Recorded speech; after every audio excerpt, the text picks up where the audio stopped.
तो आप सभी का स्वागत है आपके अपने YouTube channel job for you में। चलिए आज फिर नई अपडेट के साथ वीडियो को शुरू करते हैं और वीडियो को स्किप बिल्कुल भी ना करें ताकि कोई भी इम्पोर्टेंट इन्फॉर्मेशन आपसे छूट ना जाए। और इस वीडियो के अंदर बात करेंगे हम, बहुत ही इम्पोर्टेंट होने वाली है ये वीडियो। इस पर हम कई टॉपिक्स पे बात करेंगे जो एग्ज़ाम के लिए आपके बेहद ही इम्पोर्टेंट है, जैसे कि number of post, exam syllabus, exam pattern, number of question, negative marking, last cut of, minimum qualifying mark and new exam related update notification. ठीक है दोस्तों, तो वीडियो को बिल्कुल भी स्किप मत करिएगा। छोटी छोटी जानकारी आपके बड़े काम की हो सकती है और आपके एग्ज़ाम में इससे बहुत ही फ़ायदा हो सकता है। ठीक है दोस्तों, तो चलिए शुरू करते हैं नई अपडेट के साथ। ये देखिए आपकी स्क्रीन पे है SGPJ की वेबसाइट, ऑफिशियल वेबसाइट। हम इस पर स्क्रॉल करते हुए नीचे जाएंगे जहाँ हमारा रिक्रूटमेंट का नोटिफिकेशन है। यहाँ पे दोस्तों ये देखिए, यहाँ पे एक नोटिस अपडेट हुआ है आज के दिन। Revise schedule of computer based test CBT है ना, revise schedule of computer based test CBT 9/6/26 को। हम इसको ओपन करके देखते हैं इसमें है क्या। तो दोस्तों ये देखिए, हम इसे ओपन करते हैं। यहाँ पे एक नया नोटिस आया है SGPJ की तरफ से, रिक्रूटमेंट सेल की तरफ से, कि जो आपका एग्ज़ाम होना है उसका शेड्यूल रिवाइज्ड हो चुका है। Revise schedule of computer based test. इसके अंदर जानकारी क्या है मैं आपको आसान शब्दों में समझा देता हूँ। ये क्या कहता है, this is for the information of all eligible candidates who have applied against the above mentioned advertisement that as notified earlier, the computer-based test CBT for the said post was scheduled to be held from 19 June 2026 to 23 June 2026। तो ये line कह रही है कि जैसा कि हमने पहले कहा था कि जो भी कंप्यूटर बेस्ड टेस्ट होने हैं वो 19 जून से लेकर 23 जून 2026 तक होने हैं। अब उसके रिगार्डिंग इन्फॉर्मेशन क्या है, अगले लाइन पढ़ते हैं हम। It is here by inform that the said examination schedule stand revise. मतलब यहाँ पे ये कह रहा है कि हमने उस शेड्यूल को रिवाइज कर दिया है। इसमें बदलाव क्या हुए हैं आगे पढ़ रहे हैं। The computer based test CBT will now be held from 19 June 2026 to 25 June 2026। देखिए दोस्तों, यहाँ पे एक बड़ा अपडेट हुआ है। जो एग्ज़ाम्स हमारे 19 जून से लेकर 23 जून तक होने थे, यहाँ ऊपर की लाइन में देखिए, वो अब 19 जून से लेकर 25 जून तक में होने हैं। आगे ब्रैकेट में लिखा है instead of 19 June 2026 to 23 June 2026 as notified earlier. मतलब जैसा कि उन्होंने पहले भी कहा है कि एग्ज़ाम होना था इस डेट में 19 जून से 23 जून, अब उन्होंने उसको बढ़ा के 19 जून से 25 जून कर दिया है, जिसका शेड्यूल पोस्ट वाइज दिया गया है नीचे। हम देख लेते हैं इसको भी। 19 जून को किसका किसका एग्ज़ाम होना है। 19 जून 2026 डे 1, मतलब पहला दिन एग्ज़ाम का, जहाँ से एग्ज़ाम स्टार्ट होंगे। किन किन पोस्टों के लिए आगे दिया गया है देखिए दोस्तों। Store keeper, CSG assistant, technical officer यानी CWS biomedical, junior account officer, nuclear medicine technologist and draughtsman. ठीक है दोस्तों, इन सभी पोस्टों का एग्ज़ाम 19 जून को होना है। ये बात आपको इस वीडियो के माध्यम से मैं क्लियर कर रहा हूँ कि जो एग्ज़ाम की डेट थी वो रिवाइज्ड हो चुकी है। Store keeper, CSD assistant, technical officer, junior account officer, nuclear medicine technologist and draughtsman का एग्ज़ाम 19 जून को होना है। अब 20 जून की बात करते हैं, जो है डे 2 यानी उसके अगले दिन। किन किन पोस्टों के लिए एग्ज़ाम होना है देखिए, इसमें लिखा हुआ है senior administrative assistant, OT assistant और MSSO ग्रेड 2 एंड स्टेनोग्राफर। 20 जून को इन सभी पोस्टों का एग्ज़ाम होना है। क्लियर, आगे देखते हैं। 21 जून को किस पोस्ट का एग्ज़ाम होना है। 21 जून को हॉस्पिटल अटेंडेंट ग्रेड 2।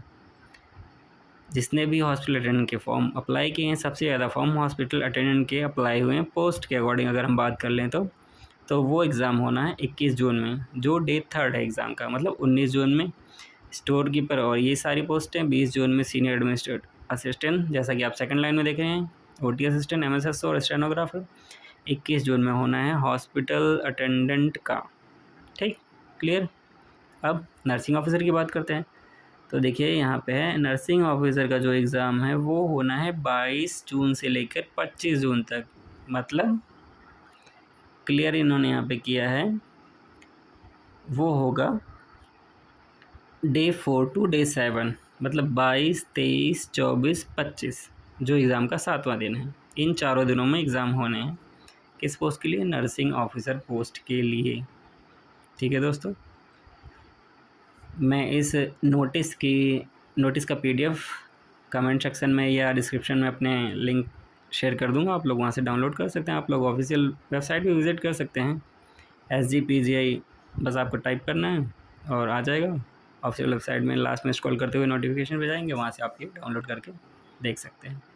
ठीक है दोस्तों, क्लियर हुआ। यहाँ पे जो एग्ज़ाम की डेट थी 19 जून से 23 जून थी, कुछ भी बदलाव नहीं हुआ है, सिर्फ इन्होंने कैटेगरी वाइज, डे वाइज यहाँ पे इस शेड्यूल को रिवाइज कर दिया है। 19 जून को एग्ज़ाम होने हैं, मैं दोबारा दोहराता हूँ, 19 जून को एग्ज़ाम होने हैं store keeper, CSD assistant, technical officer, junior account officer, nuclear medicine technologist and draughtsman के। ठीक है। 20 जून को एग्ज़ाम होना है senior administrative assistant, OT assistant, MSSO grade 2 stenographer का। ठीक। 21 जून को एग्ज़ाम होना है हॉस्पिटल अटेंडेंट ग्रेड 2 का। ठीक है।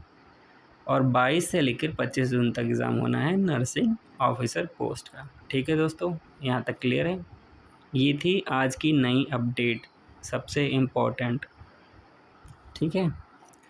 अब हमारा दूसरा पॉइंट क्या है कि नंबर ऑफ़ पोस्टें कितनी हैं, तो एक बार चलिए उसको भी हम देख लेते हैं, जो डिटेल हमारा एडवर्टाइजमेंट है वहाँ पे। जो ये टोटल वैकेंसीज थी उसमें नंबर ऑफ़ पोस्ट क्या है, एक बार हम दोबारा रिवाइज कर लेंगे इसको ताकि हमें याद रहे, कोई कन्फ्यूज़न ना रह जाए।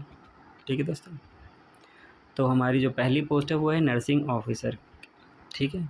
लेवल है 7, जैसा कि यहाँ पे इंडिकेट हो रहा है, देखिए लेवल 7 है, ग्रुप B में आती है ये पोस्ट। टोटल पोस्ट हैं 1200। ठीक है। जनरल के लिए 480, EWS 119, OBC 324, ST की 24 सीटें और SC की 253। क्लियर। अगली पोस्ट के चलते हैं। जूनियर अकाउंट ऑफिसर लेवल 6 की पोस्ट है, ये ग्रुप C में आता है। टोटल पोस्ट हैं 6, जनरल की हैं 3, EWS की कोई सीट नहीं है, OBC की 1, ST की कोई सीट नहीं है और SC की है 2। ठीक है।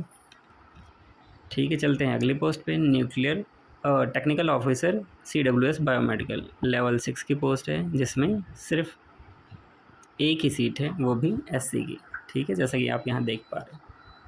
आगे चलते हैं। न्यूक्लियर मेडिसिन टेक्नोलॉजिस्ट, ये आता है लेवल 5 में, ग्रुप C की पोस्ट है। टोटल पोस्ट हैं 7, जनरल की सीटें हैं 3, EWS नहीं है, OBC की हैं 2 सीटें और SC की 2 सीटें हैं, ST की कोई सीट नहीं है। क्लियर। आगे चलते हैं। स्टोर कीपर के लिए देखते हैं। स्टोर कीपर की भी पोस्ट आती है लेवल 6 में, ग्रुप है C। टोटल सीटें हैं 22, जनरल की हैं 9 सीटें, EWS की 2 सीटें, OBC की 6 सीटें, ST की कोई सीट नहीं है और SC की 5 सीटें। ठीक है दोस्तों, आगे चलते हैं। Medical social service officer level 6 की जॉब है, ग्रुप C में आता है। सिर्फ 2 पोस्ट हैं टोटल, वो भी जनरल की, बाकी किसी भी कैटेगरी की कोई पोस्ट नहीं। नेक्स्ट चलते हैं। सीनियर एडमिनिस्ट्रेटिव असिस्टेंट लेवल 4 में आती है ये पोस्ट, ग्रुप C की पोस्ट है। टोटल 32 पोस्ट हैं, इसमें जनरल की 13, EWS की 3, OBC की 8, ST की 1 और SC की 7 पोस्ट है। ओके दोस्तों, आगे चलते हैं। स्टेनोग्राफर लेवल 4 की पोस्ट है, जो ये स्टेनोग्राफर की पोस्ट है वो लेवल 4 की पोस्ट है। देखते हैं हम यहाँ पे, लेवल 4 है, ग्रुप C में आता है, 64 सीटें हैं, जनरल की है 26, EWS की 6, OBC की 18, ST की 1 और SC की 13। ठीक है दोस्तों, नेक्स्ट CSD असिस्टेंट, ये भी लेवल 4 में आता है, ग्रुप सी में आता है। टोटल 20 सीटें हैं, जनरल की 8, EWS की 2, OBC की 6, ST की कोई सीट नहीं और SC की 4। नेक्स्ट पे आते हैं ड्राफ्ट्समैन, लेवल 4 में आता है, ग्रुप सी की पोस्ट है, टोटल 1 पोस्ट है, सिर्फ जनरल कैटेगरी की। ठीक है दोस्तों। नेक्स्ट पे आते हैं हॉस्पिटल अटेंडेंट ग्रेड 2, जिसके लिए सबसे ज़्यादा पोस्टें भरी गई हैं, जैसा कि सुनने में आ रहा है। इसका क्लियर कट मैं कोई गारंटी नहीं ले रहा, लेकिन सुनने में ऐसा आ रहा है सबसे ज़्यादा पोस्टें इस पोस्ट के लिए भरी गई हैं। तो देखिए, लेवल 1 की जॉब है, ग्रुप डी में आता है, टोटल पोस्टें हैं 43, जनरल की 17, EWS की 4, OBC की 13, ST की कोई सीट नहीं है दोस्तों, ध्यान रखिएगा, SC की है 9। ठीक है, और देख लेते हैं, एक लास्ट बचा है लेवल 5, क्या है, OT असिस्टेंट, ग्रुप सी में आता है, टोटल है 81 पोस्टें, जनरल की है 28, EWS की कोई सीट नहीं है, OBC की है 30, ST की 2 और SC की 21। ठीक है दोस्तों, यहाँ तक क्लियर हुआ। पोस्ट वाइज जो ये रिक्रूटमेंट निकली थी, इसमें पोस्ट वाइज कैटेगरी वाइज मैंने आपको बता दिया है, कौन सा किस लेवल में आता है, किस ग्रुप में आती है कौन सी पोस्ट, और कितनी कितनी सीटें कैटेगरी वाइज हैं। ठीक है, यहाँ तक क्लियर हुआ। अगला पॉइंट है हमारा कि इसमें कुछ नंबर ऑफ़ वैकेंसीज़ इंक्रीज़ हुई हैं कुछ पोस्टों की। ठीक है, तो आप लोग कहेंगे सर आप किस बिहाफ पे कह रहे हैं, तो चलिए आपको दिखा देते हैं उसका भी नोटिफिकेशन। वैकेंसी जो इंक्रीज़ हुई हैं हम इसी में दिखाएंगे आपको। देखिए, इसकी ऑफिशियल वेबसाइट पे ही ये सेकंड नंबर पे देखिए, ये आपको दिखाता हूँ, ये रिक्रूटमेंट हमारा, इसके ऊपर backlog vacancies of the post of nursing officer and stenographer. ठीक है, ये इंक्रीज़ हुई हैं। हम चलते हैं, ओपन करते हैं, तो यहाँ पे दिखाता हूँ मैं आपको। इन्होंने लिखा हुआ है backlog vacancy arising out of advertisement number and SGPJ Lucknow are as under. तो नर्सिंग ऑफिसर की टोटल कितनी पोस्टें इंक्रीज़ हुई हैं, SC की 56 पोस्टें और SC की 16। दोस्तों ये अच्छी खासी वैकेंसी है। टोटल 72 पोस्टें हो गई लेवल 7 की ग्रुप बी की। नर्सिंग ऑफिसर की टोटल 72 पोस्टें इंक्रीज़ हुई हैं और ये उसी वैकेंसी के अंडर में हैं। इसके लिए अलग से कोई फॉर्म अप्लाई नहीं कर सकता। जिन लोगों ने अप्लाई किया था कैटेगरी वाइज या नॉन कैटेगरी वाइज, वो सब उन सब के लिए ये गुड न्यूज़ है। ठीक है, स्टेनोग्राफ़र की कितनी पोस्टें इंक्रीज़ हुई हैं, स्टेनोग्राफ़र की सिर्फ एक पोस्ट इंक्रीज़ हुई है, वो भी OBC की। ठीक है, ग्रुप लेवल 4 में आता है, ग्रुप सी में आती है पोस्टें। ठीक है दोस्तों, हम नीचे दिखा देते हैं। देखिए, रिक्रूटमेंट नंबर दिखा हुआ है यहाँ पे 2025 और 26, और एडवर्टाइजमेंट नंबर भी आपको सेम ही मिलेगा। इन्होंने उसी वैकेंसी के अंडर ऐड कर दिया है इसको। इसके लिए कोई अलग से आपको फॉर्म या कुछ भी अप्लाई करने की ज़रूरत नहीं है। देखिए, मैं आपको यहाँ पे दिखाता हूँ, यहाँ पे एक लाइन है इनकी, no fresh application required, no one और offline application shall be accept for the above backlog vacancy. These posts shall be filled only from eligible candidate who have already applied earlier against advertisement number 1/08/1, that's 1/2 recruitment 2025-26। ठीक है, clear. जिन लोगों ने nursing officer और stenographer की post के लिए apply किया है उनके लिए बहुत बड़ी गुड न्यूज़ है कि ST की 16 पोस्टें और SC की 56 पोस्टें नर्सिंग ऑफिसर पोस्ट रिक्रूटमेंट में इंक्रीज़ हुई हैं और स्टेनोग्राफर की एक पोस्ट OBC की इंक्रीज़ हुई है। ठीक है दोस्तों, यहाँ तक क्लियर है। ठीक है, अगला पॉइंट हमारा क्या है, एग्ज़ाम का सिलेबस क्या होगा, बहुत बड़ी कन्फ्यूज़न है। चलिए इसे भी दूर करते हैं, उसी नोटिफिकेशन पे आते हैं और आपका सिलेबस देखते हैं। तो दोस्तों, जैसा कि आप जानते हैं कि एक नोटिस आया था 6/6/2026 को। ठीक है, दिखा देते हैं हम आपको। पहले हम इसको क्लियर कर देते हैं। 6/6/2026 को एक नोटिफिकेशन आया था। इसमें ये कहता है कि हॉस्पिटल अटेंडेंट की पोस्ट और नर्सिंग ऑफिसर की पोस्ट, आप इसका स्क्रीनशॉट भी ले सकते हैं, आप इसको पढ़ लेना। Hospital attendant and nursing officer की जो पोस्ट हैं इनका 2 स्टेजेस में एग्ज़ाम होना है। कौन कौन से 2 stages? Pre and mains. Pre and mains दोस्तों बहुत ही इम्पोर्टेंट है ये इन्फॉर्मेशन। यहाँ पे सिर्फ hospital attendant and nursing officer post की बात हो रही है, अदर किसी पोस्ट की बात नहीं हो रही। तो आप लोग ये अपने माइंड में क्लियर रखिए, बाकी पोस्टों के लिए कोई भी सेकंड स्टेज एग्ज़ाम नहीं होने वाला। सिर्फ hospital attendant and nursing officer post के लिए ही 2 स्टेज में एग्ज़ाम होगा। कौन कौन सी 2 स्टेजेस होंगी? पहला जो एग्ज़ाम होगा वो होगा प्री, ठीक है, जिसे हम फर्स्ट स्टेज कहेंगे। इसमें भी आपको क्वालिफाई करना ज़रूरी है। दूसरा एग्ज़ाम होगा मेंस, ठीक है दोस्तों, जो है सेकंड एग्ज़ाम। उसमें भी आपको एग्ज़ाम क्वालिफाई करना ज़रूरी है। आप अगर प्री क्वालिफाई करेंगे देन मेंस के लिए आप एलिजिबल होंगे, वरना आप एग्ज़ाम से ही बाहर हो जाएंगे। और ये किन पोस्टों की बात मैं कर रहा हूँ? ये है सिर्फ hospital attendant and nursing officer post के लिए इन्फॉर्मेशन है। बाकी पोस्टों का सिंगल फेज़ में, सिंगल स्टेज में, आप कुछ भी कह लीजिए, सिंगल एग्ज़ाम होना है, कोई इंटरव्यू नहीं, कुछ नहीं। अच्छे नंबर लाइए, अच्छे से तैयारी कीजिए और एग्ज़ाम दीजिए, आपकी जॉब 101% लगनी है। ठीक है दोस्तों, अब हम कर लेते हैं सिलेबस की बात। ठीक है, सिलेबस देखते हैं। तो जैसा कि मैंने अपनी पिछली वीडियोज़ में भी बताया था, सिलेबस इन्होंने 2 पार्टों में डिवाइड कर रखा है। क्या 2 पार्ट हैं?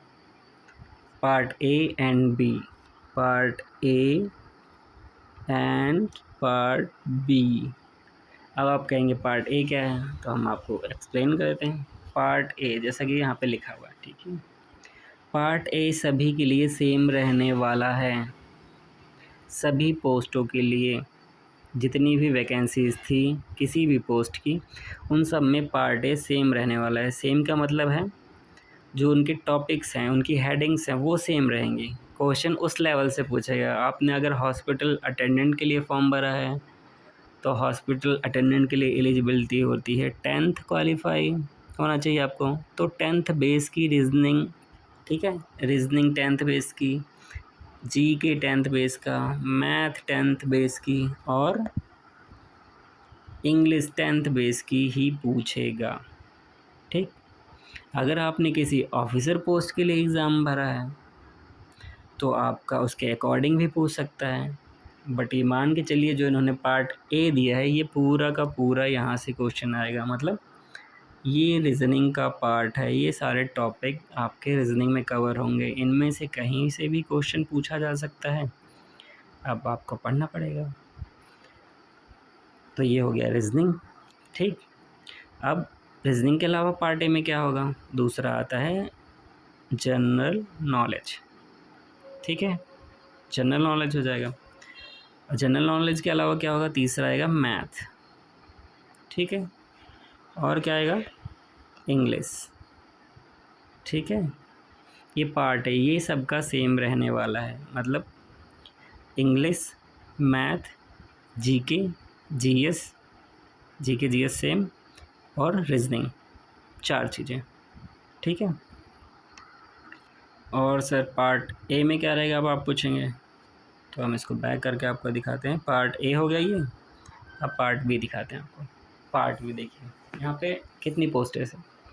पहली है नर्सिंग ऑफिसर, दूसरा जूनियर अकाउंट ऑफिसर, तीसरा टेक्निकल ऑफिसर, चौथा न्यूक्लियर मेडिसिन टेक्नोलॉजिस्ट, फिर store keeper, medical social service officer, senior administrative assistant, stenographer, CSD assistant, draughtsman, hospital attendant, OT assistant. ठीक है दोस्तों, पार्ट ए सबका सेम रहने वाला है। सेम रहने का मतलब है जो टॉपिक्स है वो सेम रहेंगे, लेकिन आपकी क्वालिफ़िकेशन के अकॉर्डिंग, जो इसेंशियल क्वालिफ़िकेशन है आपकी पोस्ट के अकॉर्डिंग, वो क्वेश्चन उस हिसाब से पूछे जा सकते हैं। जैसे किसी ने अटेंडेंट फॉर्म के लिए अप्लाई किया है, अटेंडेंट पोस्ट के लिए, तो उससे 10वीं के लेवल के ही इंग्लिश, रीजनिंग, मैथ और ये सब चीज़ें पूछी जाएंगी। लेकिन अगर आपने किसी ऑफिसर पोस्ट के लिए अप्लाई किया है या ऑफिसर लेवल मतलब 4 to 7 लेवल 8 लेवल तक के लिए किसी भी पोस्ट के लिए आपने अप्लाई किया है तो ये मान के चलिए आपको ग्रेजुएट लेवल की English, reasoning, math, GK, GS पूछा जा सकता है। ठीक है, तो आप लोग श्योर रहिए, अपनी तैयारी करते रहिए। तो चलिए एक एक करके सभी पोस्टों के लिए जो पार्ट बी है, पार्ट ए सबका सेम रहने वाला है। पार्ट ए में क्या रहेगा, फिर से मैं एक बार क्लियर कर देता हूँ। पहले आपका रहने वाला है इंग्लिश, ठीक, फिर आपका रहने वाला है रीजनिंग, फिर आपका रहने वाला है मैथ, फिर आपका रहने वाला है जीके एंड जीएस। ठीक है, और इसी जीके जीएस में आता है बहुत इम्पोर्टेंट रोल यूपी जीके का। इसका दोस्तों बहुत ही ध्यान रखना है, यूपी जीके से क्वेश्चंस बहुत आते हैं, लास्ट टाइम गए थे। अभी हम बात कर रहे हैं ये पार्ट ए की, ये पार्ट ए में आएगा। ये सारी चीज़ें आपको पार्ट ए में पूछी जाएंगी। पार्ट ए का मतलब ये नहीं है कि प्री में सिर्फ यहीं से क्वेश्चन आएंगे। पार्ट ए का मतलब है कि 10 नंबर का क्वेश्चन इंग्लिश का, 10 नंबर का क्वेश्चन रीजनिंग का, 10 नंबर के क्वेश्चन मैथ के, 10 नंबर का क्वेश्चन जीके जीएस का, 40 नंबर ये हो गए। बाकी के 60 नंबर जो हैं, बाकी के 60 नंबर वो आपका डोमेन स्पेसिफिक रहेगा। डोमेन का मतलब है जिस पोस्ट के लिए आपने अप्लाई किया है उस पोस्ट से रिलेटेड। जैसे नर्सिंग ऑफिसर के लिए अप्लाई किया है तो नर्सिंग ऑफिसर को किस किस चीज़ों की जानकारी होनी चाहिए उससे रिलेटेड। ठीक है, उसे बोलते हैं डोमेन। चलिए तो अब पार्ट बी की हम बात कर लेते हैं। पहले हमारी पोस्ट आपके सामने है नर्सिंग ऑफिसर, इस पर क्लिक करते हैं, इसका पार्ट बी खुल गया। सिलेबस की हम बात करते हैं। ये देखिए यहाँ पे लिखा हुआ है आपके सामने core part B, core subject. ठीक है, इसमें क्या आने वाला है दोस्तों, बेसिक साइंस। ठीक है, इसके अंदर की लाइंस में नहीं पढ़ूंगा, आप ये स्क्रीनशॉट ले सकते हैं, ऑफिशियल वेबसाइट से डाउनलोड कर सकते हैं सिलेबस, ताकि आपको एग्ज़ाम के लिए आसानी हो, आप अच्छे से प्रिपेयर कर पाएँ, कोई भी पार्ट इसका मिस ना करें। ठीक है, पहला है बेसिक साइंस, दूसरा न्यूट्रिशन डाइटिक्स, तीसरा है psychology, mental health and psychiatric nursing. आगे चलते हैं, नेक्स्ट पेज में देखते हैं। फिर आएगा फंडामेंटल नर्सिंग, फिर आएगा कम्युनिटी हेल्थ नर्सिंग, फिर आएगा मेडिकल सर्जिकल नर्सिंग। ठीक है दोस्तों, देन आना है पीडियाट्रिक नर्सिंग, ऑब्स्टेक नर्सिंग और principle of administration and supervision education and trend in nursing. इतने सब्जेक्ट्स हैं जो डोमेन स्पेसिफिक हैं। यहाँ से क्वेश्चन आएंगे, बाकी 40 नंबर का क्वेश्चन वहाँ से आएगा, और यहाँ से आने हैं कितने, 60 नंबर के क्वेश्चन। क्लियर, ये हो गया नर्सिंग पोस्ट के लिए। बैक करते हैं, अगले पोस्ट पे चलते हैं जो है जूनियर अकाउंट ऑफिसर की पोस्ट। ठीक है, इसमें देखते हैं सिलेबस क्या है। पार्ट बी है accounting, income tax and service regulations.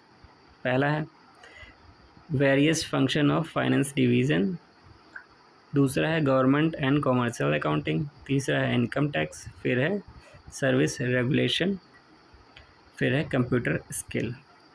ठीक है दोस्तों, ये हो गया जूनियर अकाउंट ऑफिसर के लिए। आगे देखते हैं हम टेक्निकल ऑफिसर के लिए क्या है। टेक्निकल ऑफिसर के लिए डोमेन सब्जेक्ट्स में क्या क्या रहने वाला है, engineering, mathematics, electrical circuits, signals and system, analogue and digital electronic. ठीक है दोस्तों, ये है technical officer CWS biomedical post के लिए, domain specific, part B. Clear, next चलते हैं न्यूक्लियर मेडिसिन टेक्नोलॉजिस्ट के लिए देखते हैं पार्ट बी में कोर स्पेसिफिक क्या आने वाला है। यहाँ पे देखते हैं हम पार्ट बी कोर सब्जेक्ट, यहाँ पे इन्होंने अलग से बना दिया है human anatomy including nervous system, skeleton system, circulatory system, respiratory system, digestive system. मतलब बेसिकली ये रहने वाला है ह्यूमन एनाटॉमी एंड फिजियोलॉजी से। ठीक है, देन रहने वाला है hospital practice and patient care, तीसरा है patient records and reports and legal implication, और क्या है basic care and need of the patient. ठीक है। ये किस पोस्ट के लिए है? Nuclear medicine technologist. आप इसका स्क्रीनशॉट भी ले सकते हैं चाहें तो। नेक्स्ट आते हैं हम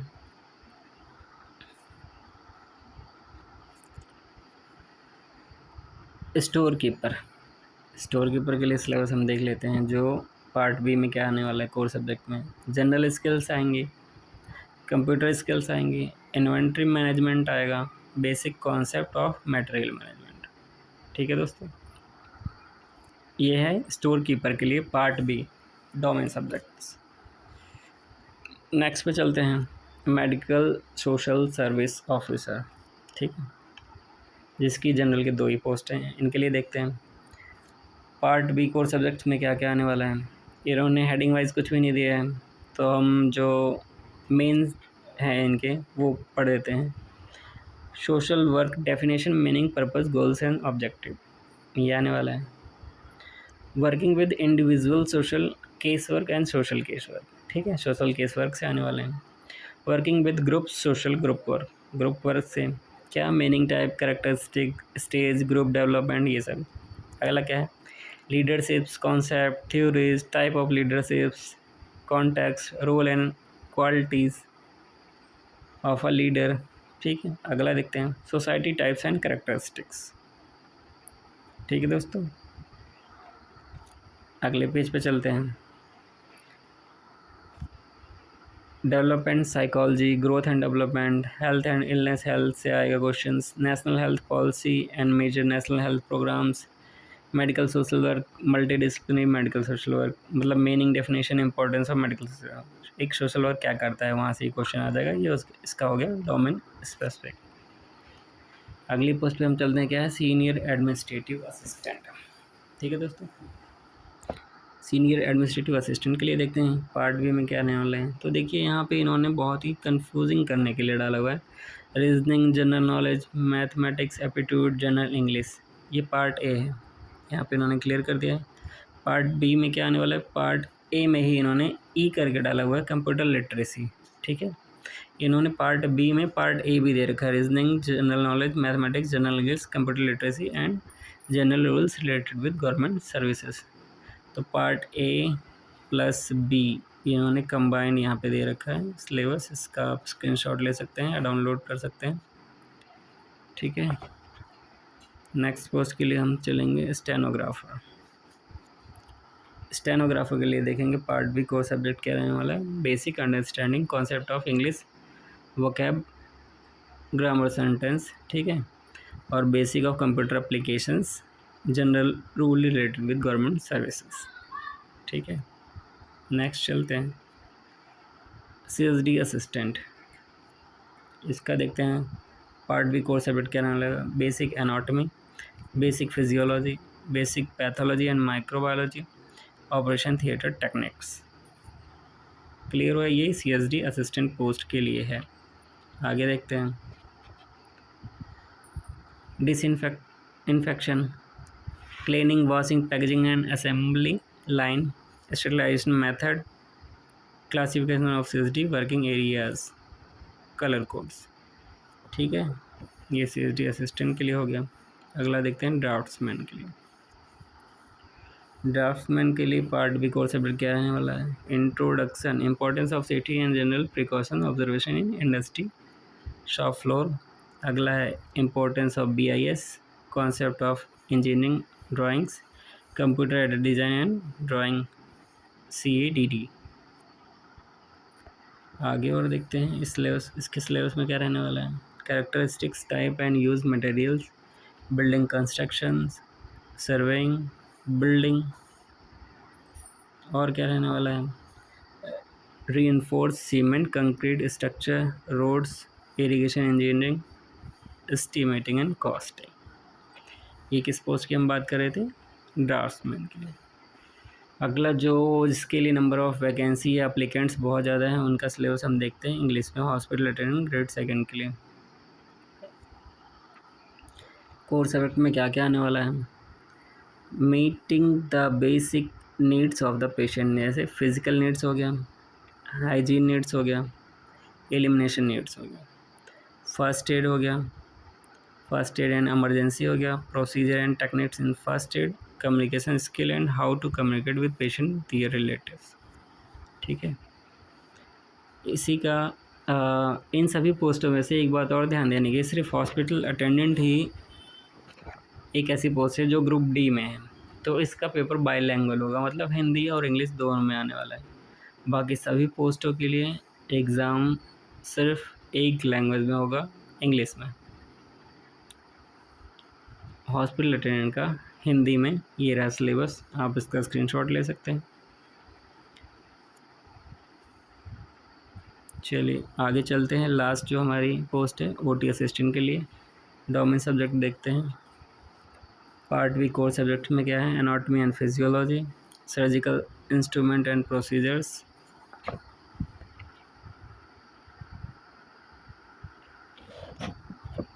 एनेस्थीसिया। आगे देखते हैं एनेस्थीसिया के बाद और आगे क्या है, surgical procedures and monitoring, operation theatre, ethics, discipline, safety for operating room, personal preparation of instrumental trays. ठीक है दोस्तों, ये सभी पोस्टों के लिए डोमेन के सब्जेक्ट वाइज टॉपिक्स थे। पार्ट ए पार्ट बी दोनों मैंने आपको क्लियर कट समझा दिया है, क्या क्या आने वाला है एग्ज़ाम में, कहाँ से क्वेश्चन आएंगे। चलिए तो आगे हम देखते हैं टोटल कितने नंबर ऑफ क्वेश्चन आने वाले हैं। ठीक है, मतलब एग्ज़ाम का पैटर्न क्या होगा ये हमने देख लिया था। सिर्फ 2 पोस्टों के लिए, hospital attendant and nursing officer के लिए 2 स्टेजेस में एग्ज़ाम होना है, स्टेज 1 एंड स्टेज 2। बाकी सभी पोस्टों के लिए सिंगल स्टेज में एग्ज़ाम होना है। तो एग्ज़ाम्स कितने नंबर के क्वेश्चन आएंगे और कितने नंबर का ये क्वेश्चन होगा, टोटल कितने क्वेश्चन आएंगे, नेगेटिव मार्किंग क्या होती है, इस पर भी हम बात कर लेते हैं।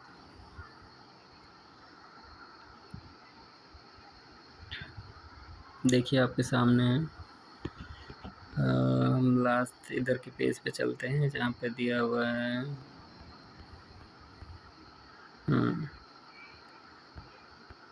Candidate details. ये देखिए आपके सामने आ गया,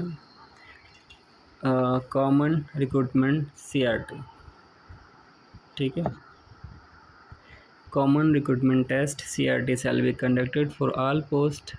The test will be objective in nature and designed to assess the aptitude and domain specific knowledge of the candidate। ठीक है, आप सभी को ये क्लियर कर देता हूँ कि जो भी एग्ज़ाम होंगे, चाहे वो सिंगल फेज़ में हों या 2 स्टेज में हों, वो सब ऑब्जेक्टिव टाइप ही होंगे। ठीक है, the detail scheme of pattern of the examination will be published in due course time on the institute official website। आगे देखते हैं कि इनका क्वालिफाइंग मार्क क्या होगा। ठीक है, ये तो हमने देख लिया। तो यहाँ पे देखिए क्लियर कट बिल्कुल लिखा हुआ है, यहाँ देखिए आप लोग पहले लाइन को देखिए, 50% for general, EWS and OBC। तो 50% आपको मिनिमम क्वालिफाइंग मार्क चाहिए, किस किस कैटेगरी के लिए, general, EWS, general, EWS and OBC के लिए। ठीक है दोस्तों, जनरल, EWS एंड OBC के लिए, 3 कैटेगरी के लिए 50% मिनिमम क्वालिफाइंग मार्क है। SC ST के लिए 45 है। देखिए यहाँ पे आपको क्लियर कर देता हूँ, 50% मार्क है जनरल, EWS एंड OBC के लिए, और 45% मार्क है SC ST के लिए। मिनिमम क्वालिफाइंग मार्क है, आपको कम से कम इतना लाना ही होगा, तभी आप जिनका भी एग्ज़ाम सेकंड फेज़ में है उसके लिए एलिजिबल होंगे, और जिनका सिंगल फेज़ में एग्ज़ाम है वो मेरिट में आएंगे, कट ऑफ में आएंगे कह लीजिए। जब तक मिनिमम क्वालिफाइंग मार्क नहीं होगा तब तक आपके मार्क काउंट ही नहीं होंगे, आप एग्ज़ाम से ही बाहर होंगे। अगर 50% से ज़्यादा आपके नंबर हैं तो जो हाईएस्ट नंबर है उसके अकॉर्डिंग फिर कट ऑफ डिसाइड होगी, तो आप काउंट होंगे। अगर आपके 50 से कम ही नंबर हैं general, EWS and OBC category में किसी भी पोस्ट के लिए, तो आपको काउंट ही नहीं किया जाएगा। क्लियर। और SC/ST कैंडिडेट के लिए 45 मार्क रखे गए हैं मिनिमम क्वालिफाइंग मार्क, मतलब 100 में से आपके 45 नंबर आने ही चाहिए तो आपको कंसीडर किया जाएगा as a merit, as a cut off. ये श्योर नहीं है कि आपको जॉब मिलेगी 45 नंबर पे, क्लियर बात ये समझ लीजिए। 45% मिनिमम क्वालिफाइंग मार्क है और 50% मार्क जनरल EWS OBC के लिए क्वालिफाइंग मार्क, ये क्वालिफाइंग मार्क है ताकि आप कट ऑफ की लिस्ट में एलिजिबल हो सके। ठीक है, आपको ज़्यादा से ज़्यादा नंबर लाने होंगे। लास्ट टाइम की जो कट ऑफ गई थी वो मैं दिखा देता हूँ आप लोगों को, जो वैकेंसी की थी। कुछ ही वैकेंसियों की डिटेल्स है मेरे पास। और क्या कहते हैं, नेगेटिव मार्किंग एक बहुत बड़ा क्वेश्चन है। ज़्यादातर लोग मुझसे पूछ रहे हैं कि सर ये बताइए कि इस रिक्रूटमेंट में, मैं आपको दिखाता हूँ, इस रिक्रूटमेंट के किसी भी पेज पे कहीं भी नेगेटिव मार्किंग का जिक्र नहीं है। दोस्तों आप देखेंगे, अगर इस एडवर्टाइजमेंट को पढ़ेंगे, पूरी एडवर्टाइजमेंट, मैं आपके सामने एक एक पेज स्क्रॉल कर रहा हूँ इसलिए ताकि कहीं दिख जाए, मुझे भी दिख जाए। मैंने कई बार इसे देखा ध्यान से, इसमें कहीं भी नेगेटिव मार्किंग का जिक्र ही नहीं है, कहीं भी। देखिए ये एग्ज़ाम से रिलेटेड ये सारे लाइंस हैं, इसके बाद यहाँ पे कहीं भी नेगेटिव मार्किंग का जिक्र नहीं है, बिल्कुल भी नहीं। ठीक है, लेकिन मैं आप लोगों को एक बात क्लियर कर देना चाहता हूँ कि इस एग्ज़ाम में नेगेटिव मार्किंग होगी। कैसे होगी, किस बेस पे होगी, अब ये गलती से ये लोग नोटिफिकेशन में डालना भूल गए, ये क्या हुआ मुझे आइडिया नहीं इसका। लेकिन नेगेटिव मार्किंग अब तक की SGPI के सारे एग्ज़ाम्स में रही है, तो इस बार भी होगी। मैं ये किस बिहाफ पे बोल रहा हूँ, जो पुरानी वैकेंसी थी, चाहे नर्सिंग ऑफिसर की पोस्ट के लिए या हॉस्पिटल अटेंडेंट की पोस्ट के लिए, उन सभी में नेगेटिव मार्किंग थी। तो अब आपका क्वेश्चन होगा कितने कितने परसेंट की नेगेटिव मार्किंग होती है। मैं उसके लिए आपको पुरानी दिखाता हूँ, जो भी एडवर्टाइजमेंट है उसमें क्या मेंशन है। बैक आते हैं हम इस पेज पे।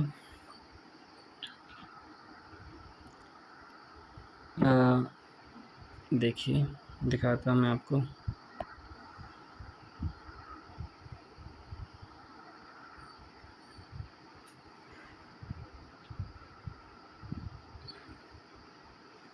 ठीक है, ये आपके सामने है सिस्टर ग्रेड 2 के नाम से पोस्ट, जो अब हो चुकी है नर्सिंग ऑफिसर। और ये कब का एडवर्टाइजमेंट नंबर है, 2021-22 का। ठीक, आप इसमें देख रहे होंगे। अभी मैं कट ऑफ की बात कर रहा हूँ, नेगेटिव मार्किंग के लिए भी मैं आपको दिखाऊंगा कहाँ पे मेंशन है। कट ऑफ की बात कर लेते हैं। जो नर्सिंग ऑफिसर की लास्ट कट ऑफ गई थी 21-22 में, जनरल की गई थी 62.6672। ठीक है, OBC की कितनी गई थी, OBC की गई थी 57.6675, SC की गई थी 47.6676, ST की गई थी 53.0009 और EWS की 55.005। ठीक है दोस्तों, क्लियर। अब मैं दिखाता हूँ आपको नेगेटिव मार्किंग के लिए मैं किस बिहाफ पे बोल रहा हूँ आपको कि नेगेटिव मार्किंग होगी, वो दिखा देता हूँ। ये है रिक्रूटमेंट 2021-22 का। ठीक, हाँ इसमें नीचे चलते हैं स्क्रॉल करते हुए। जो भी मैंने आपको पोस्टों के लिए दिखाया था कट ऑफ मार्क, ये सारी वो पोस्ट हैं। देखिए इसको हम नीचे स्क्रॉल करते हुए आएंगे।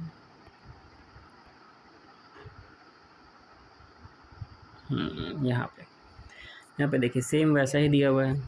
CRT बेस्ड टेस्ट होगा, 2 घंटे का पेपर होगा, MCQ होंगे, 100 MCQ आएंगे। ठीक है, और इसमें क्या होगा, 60 नंबर का आएगा डोमेन स्पेसिफिक, 10 नंबर की इंग्लिश, 10 नंबर का GK, 10 नंबर की रीजनिंग, 10 नंबर की मैथ। और नेगेटिव मार्किंग क्या होगी, नेगेटिव मार्किंग होगी 1 mark will be given for the correct answer. ठीक है, यहाँ पे देखिए 1 mark will be given for the correct answer, 1 number दिया जाएगा सही उत्तर के लिए। और काटा कितना जाएगा, यहाँ से 1/3 mark will be deducted for the wrong answer. ठीक, 1/3 की नेगेटिव मार्किंग होगी, बाकी सब कुछ सेम ही रहने वाला है। देखिए यहाँ पे भी 50% मार्क है जनरल EWS OBC के लिए, 45% है SC ST के लिए। तो 1/3 की नेगेटिव रहने वाली है अगर आपका कोई एक क्वेश्चन सही होता है। ठीक है, तो आपको 1 नंबर दिया जाएगा। अगर आपके 1/3 नेगेटिव मार्किंग है और आपके 3 क्वेश्चन गलत होते हैं तो आपका 1 नंबर काट लिया जाएगा। क्लियर? ठीक है दोस्तों, अब बैक करता हूँ, मैं आपको दिखाता हूँ एक और एडवर्टाइजमेंट।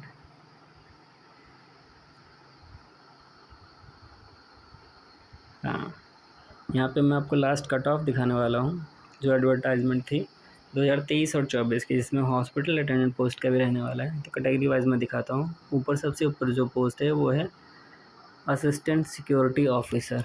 ठीक है, जनरल की 80 गई है, SC की 64, ST के कोई नहीं और OBC 78। ठीक है, आगे देखते हैं जो इससे रिलेटेड पोस्ट हैं, जो इस बार भी वैकेंसी आई है उससे रिलेटेड मैं आप लोगों को दिखाता हूँ। CSD असिस्टेंट, जैसे कि ये पोस्ट दोबारा आई है CSD असिस्टेंट। इसमें no found qualified, no one found qualified, कोई भी क्वालिफाइड नहीं हुआ। अब बात करते हैं हम हॉस्पिटल अटेंडेंट की। हॉस्पिटल अटेंडेंट पोस्ट के लिए देखिए यहाँ पे जनरल की कट ऑफ गई थी 78.0003, SC की गई थी 71.6673, ST की गई थी 70.6674, OBC की गई थी 72.339 और EWS की गई थी 72.3339। मतलब OBC और EWS की सेम कट ऑफ गई थी, ST की उससे थोड़ी कम गई थी, SC की तो 71 गई थी और जनरल की 78। और इस बार नंबर ऑफ अप्लीकेंट और भी ज़्यादा हैं तो कट ऑफ हाई ही जाएगी। तो आप लोगों को और मेहनत और तैयारी करने की ज़रूरत है। हम अपने अगले पॉइंट पे आते हैं और आपको बताता हूँ मैं। हम इसकी एक और नोटिस पे आते हैं। ये वाला तो हमने शायद आपको बता दिया था इस पे। ठीक है, यहाँ पे देखिए इन्होंने दिया है क्लियर कट कि क्या लिखा हुआ है, 2 घंटे का एग्ज़ाम होना है। अब यहाँ पे मैं प्री और मेंस की बात नहीं कर रहा, जो हॉस्पिटल अटेंडेंट की पोस्ट के लिए है उस और नर्सिंग ऑफिसर पोस्ट के लिए है। सिर्फ इन्हीं 2 पोस्टों का प्री और मेंस होना है। बाकी पोस्टों के लिए सिंगल फेज एग्ज़ाम है, लेकिन सबके लिए पैटर्न सेम ही रहेगा। 2 घंटे का पेपर होगा सबका। ठीक है, 2 आवर 2 घंटे का पेपर रहने वाला है। नंबर ऑफ़ क्वेश्चन रहने वाले हैं 100 टोटल। और सभी क्या रहने वाले हैं, ऑब्जेक्टिव। क्या रहने वाले हैं, ऑब्जेक्टिव टाइप क्वेश्चन होंगे सभी। ठीक है, और क्वेश्चंस कैसे रहेंगे, 60 नंबर के क्वेश्चन आएंगे। किससे, आपने जिस पोस्ट के लिए अप्लाई किया है उस पोस्ट से रिलेटेड क्वेश्चन, जो मैंने आपको सिलेबस में दिखाया। किसमें, पार्ट बी सिलेबस था वो, पार्ट बी। ठीक है, पार्ट बी सिलेबस में आपके डोमेन से आने वाले हैं 60 नंबर के क्वेश्चन। बाकी के 40 कहाँ से आएंगे, बाकी के 40 आएंगे 10 नंबर का क्वेश्चन इंग्लिश से, 10 नंबर के क्वेश्चन जनरल नॉलेज से, 10 नंबर का क्वेश्चन जनरल रीजनिंग से और 10 नंबर का क्वेश्चन मैथमेटिक एप्टीट्यूड से। ये पैटर्न रहने वाला है दोस्तों। 40 नंबर का क्वेश्चन आने वाला है। 1 नंबर एक क्वेश्चन के लिए English, general knowledge, reasoning, math, ये 40 नंबर की रहने वाली है। बाकी के 60 नंबर रहने वाले हैं आपके पोस्ट स्पेसिफिक से या डोमेन से, आप कह सकते हैं, जिस पोस्ट के लिए आपने अप्लाई किया है। इन दोनों पोस्टों की अगर हम बात करें 40 और 60, मतलब इन दोनों की बात करें part A and part B. ये हो गया हमारा पार्ट ए और ये हो गया हमारा पार्ट बी। 60 नंबर का क्वेश्चन आएगा पार्ट बी से और 40 नंबर के क्वेश्चन आएंगे पार्ट ए से। पार्ट में क्या क्या है, English, general knowledge, GK GS जिसे कहते हैं, रीजनिंग और मैथमेटिक्स, और 60 नंबर का डोमेन से। टोटल 100 नंबर के क्वेश्चन आएंगे। ठीक है, क्लियर यहाँ तक? 100 नंबर के क्वेश्चन, एक क्वेश्चन 1 नंबर का, एक क्वेश्चन 1 नंबर का, और नेगेटिव मार्किंग 1/3 की। 1/3 का मतलब अगर आपके 3 क्वेश्चन गलत होते हैं तो 3 क्वेश्चन आपके गलत होते हैं तो 1 नंबर माइनस हो जाएगा। ठीक है, क्लियर? अब इस हिसाब से आपको तैयारी करनी है। आपका सिलेबस सारा मैंने आप लोगों को बता ही दिया है। आप पार्ट बी जो भी अपने पोस्ट के अकॉर्डिंग है वो ऑफिशियल वेबसाइट पे जाके सिलेबस से डाउनलोड कर सकते हैं और सभी को पॉइंट वाइज पढ़ सकते हैं, तैयारी कर सकते हैं अपनी अच्छे से। पार्ट ए के लिए सब सारे पोस्टों के लिए कॉमन रहने वाला है, जिसमें English, GK GS, reasoning, mathematics रहने वाला है। जनरल नॉलेज के साथ साथ आपको यूपी जीके भी थोड़ा सा पढ़ना पड़ेगा, क्योंकि यूपी जीके से क्वेश्चन पूछे जाते हैं। लास्ट एसजीपीजीआई के सारे एग्ज़ाम्स में ये देखा गया है कि यूपी जीके से क्वेश्चंस आते हैं। ठीक है, और वो पार्ट ए के अंदर ही आएगा, पार्ट ए में ही आएगा यूपी जीके। ठीक है दोस्तों, आप लोग अपनी तैयारी करिए, अच्छे से एग्ज़ाम दीजिए। इस वीडियो में मैंने आप लोगों को क्या क्या बताया, number of post, exam syllabus, exam का pattern, number of questions, negative marking, last cut off, और जो new exam related update notification आया उसके बारे में बता दिया मैंने, और मिनिमम क्वालिफाइंग मार्क भी बता दिया। एक बार दोबारा से मैं आपको बता देता हूँ, दोबारा से चलते हैं एसजीपीजीआई की ऑफिशियल वेबसाइट पे। नीचे स्क्रॉल करते हुए आएंगे, मैं आपको दिखाता हूँ लास्ट में क्या अपडेट हुआ है आज की डेट में, इसमें क्या अपडेट हुआ है इस रिक्रूटमेंट में। ये देखिए, revise schedule of CBT uploaded on 9/6/2026। ठीक है, हम इसको ओपन करेंगे इस नोटिफिकेशन को। इसमें क्या आ गया, इन्होंने कहा है कि 19 जून 2026 से 23 जून 2026 में जो एग्ज़ाम्स होने थे वो एग्ज़ाम्स 19 जून 2026 से 25 जून 2026 में होंगे। पूरा मैं आपको बता रहा हूँ क्लियर करके कि इन्होंने क्या कहा है और किस पोस्ट का एग्ज़ाम किस डेट में होना है। एक बार और मैं लास्ट में आपको बता देता हूँ, ये इन्फॉर्मेशन बहुत इंपॉर्टेंट है इसलिए मैं दोबारा रिवाइज़ कर रहा हूँ। 19 तारीख मतलब 19 जून 2026 एग्ज़ाम का जो डे 1 है उसमें किस किस पोस्ट के लिए एग्ज़ाम होने वाला है, store keeper, CSD assistant, technical officer, junior account officer, nuclear medicine technologist and draughtsman. ठीक है, इन सभी पोस्टों के लिए एग्ज़ाम होना है 19 जून को। बाकी 20 जून को होना है किसका, senior administrative assistant, OT assistant, MSSO grade 2 और स्टेनोग्राफर। ठीक है, 21 जून को किसका एग्ज़ाम होना है किस पोस्ट के लिए, हॉस्पिटल अटेंडेंट ग्रेड 2। 21 जून को सिर्फ हॉस्पिटल अटेंडेंट ग्रेड 2 के लिए एग्ज़ाम होगा। और 22 से 25 जून के लिए एग्ज़ाम होना है नर्सिंग ऑफिसर पोस्ट के लिए। 22, 23, 24, 25 इन डेट्स में एग्ज़ाम होना है नर्सिंग ऑफिसर का। आप सभी का एग्ज़ाम इंटीमेशन स्लिप आई गई है, मैंने अपनी पिछली वीडियो में बता दिया है कहाँ से आप डाउनलोड कर सकते हैं, क्या क्या प्रोसेस है। आप मेरी पिछली वीडियो को देखिए और वहाँ से अपना एग्ज़ाम इंटीमेशन स्लिप डाउनलोड कर लीजिए। इसमें एग्ज़ाम की डेट और एग्ज़ाम सिटी, एग्ज़ाम की डेट और एग्ज़ाम सिटी आ चुका है दोस्तों। सभी पोस्टों के लिए ये स्लिप पब्लिश हो चुकी है। आप यहाँ से देख सकते हैं कि आपका किस सिटी में एग्ज़ाम होना है और किस डेट में होना है, ताकि आप अगर कहीं दूर रहते हैं तो वहाँ से टिकट वगैरह बुक करके या जैसे भी हो सकता है टाइम पे पहुँचें। एग्ज़ाम टाइम पे आपको एग्ज़ाम सेंटर पे आपको कम से कम 1 से 1.5 घंटे पहले पहुँचना होता है ताकि सारी फॉर्मेलिटीज़ आप पूरी कर सकें। और एक चीज़ का और ध्यान रखना है कि ये एग्ज़ाम सिटी जो स्लिप है, एग्ज़ाम सिटी इंटीमेशन स्लिप, जो अभी आप लोग डाउनलोड कर रहे हैं, इंटीमेशन स्लिप जो आपने डाउनलोड की है, जिसमें एग्ज़ाम की डेट और क्या है, एग्ज़ाम का सेंटर कि कहाँ होना है एग्ज़ाम, ये डाउनलोड किया है। ये कॉल लेटर या एडमिट कार्ड बिल्कुल भी नहीं है। उसके ऊपर एक लाइन क्लियर कट लिखी हुई है कि जो आपने exam city intimation slip download की है वो ना ही एडमिट कार्ड है, ना ही कॉल लेटर है। आप लोग ऐसी गलती बिल्कुल ना करिएगा कि सिर्फ उसे लेके पहुंच जाएं आप एग्ज़ाम देने के लिए। एग्ज़ाम डेट जैसा कि मैंने आपको इस वीडियो में बता दिया है, 19 से लेके 25 तक के एग्ज़ाम्स होने हैं।